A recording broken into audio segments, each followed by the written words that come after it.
ভারী বৃষ্টি আর উজানের ঢলে নীলফামারীর ডিমলায় বুড়ি তিস্তা নদীর বাঁধ ক্ষতিগ্রস্ত হয়েছে। জনপদ প্লাবিত হয়ে পানিবন্দী শতাধিক পরিবার।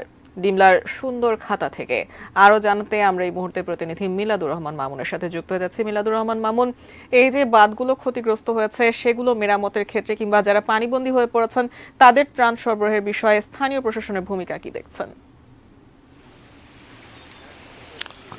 ধন্যবাদ জাকিয়া। আপনাকে শুরুতেই বলে রাখি যে আসলে গতকাল ভোর রাতে সবাই যখন ঘুমিয়েছিল ঠিক সেই মুহূর্তে কিন্তু এই এই বাঁধটি ভেঙে গেছে। আপনি সহকর্মীর মাধ্যমে দেখাবো যে আসলে পেছনে এই বাঁধটি সর্বমোট প্রায় 200 মিটারের মতো ক্ষতিগ্রস্ত হয়েছে। আসলে এর কারণে যে এই সুন্দরখাতা গ্রাম আছে, এই সুন্দরখাতা গ্রামের অন্তত 200 পরিবার পানিবন্দী হয়ে আছে। আমরা কিছুক্ষণ আগে ঘুরেছি বিভিন্ন এলাকা, আমরা দেখেছি এখনও সেই বাড়িঘরের মধ্যে হাঁটু পানি আছে। এবং সবচেয়ে যে আশঙ্কাজনক বিষয় সেটি হচ্ছে যে এখানে যে ফসল ক্ষেতগুলোতে পানি ঢুকছে এবং এখানে কিন্তু বিস্তীর্ণ বীজতলা সেগুলো কিন্তু একেবারে ধ্বংস হওয়ার উপক্রম হচ্ছে এবং এর পাশাপাশি যে পাট সহ অন্যান্য যে ফসলগুলো আছে সেগুলো কিন্তু আর দু একদিন গেলে নষ্ট হয়ে যাবে। তো এটি আসলে মূলত বুড়ি তিস্তা নদী, এটি ভারতের একটি নদী। আসলে এই বাঁধটি ভেঙে যাওয়ার কারণে কিন্তু এই মানুষগুলো এখন দুর্ভোগের মধ্যে পড়েছে। আর আমরা একজন এলাকাবাসীর সাথে কথা বলবো। আসলে আপনার এখানে কিরকম ক্ষয়ক্ষতি হয়েছে একটু বলবেন? এখানে প্রায়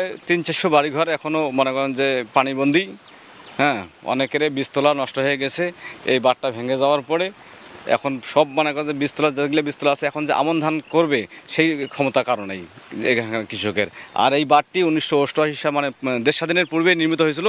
এখানে কোনো স্থানীয় যে যারা প্রতিনিধি আছে তারা কোনো দেখভাল করে না। আমরা ইতিপূর্বে পানি উন্নয়ন বোর্ড থেকে যেখানে একটা ভাঙা অংশ ছিল ভাঙা অংশটা সংস্কার করে নিয়েছি এবং পানি উন্নয়ন বোর্ডকে আমরা ধন্যবাদ জানাই।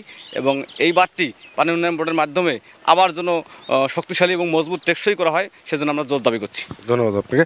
যাকে শুনছিলেন আসলে এই বিষয়টি নিয়ে আমরা পানি উন্নয়ন বোর্ডের সাথে কথা বলেছি। এখানকার নির্বাহী যেমনটি বলেছেন যে আসলে তাদের রেকর্ডে কিন্তু এই বাঁধটি নেই, অর্থাৎ আসলে এই বাঁধটির মালিক যে কে, পানি উন্নয়ন বোর্ড নাকি স্থানীয় সরকার, সেটি কিন্তু আসলে কেউ দায়িত্ব নিতে চাচ্ছেন না।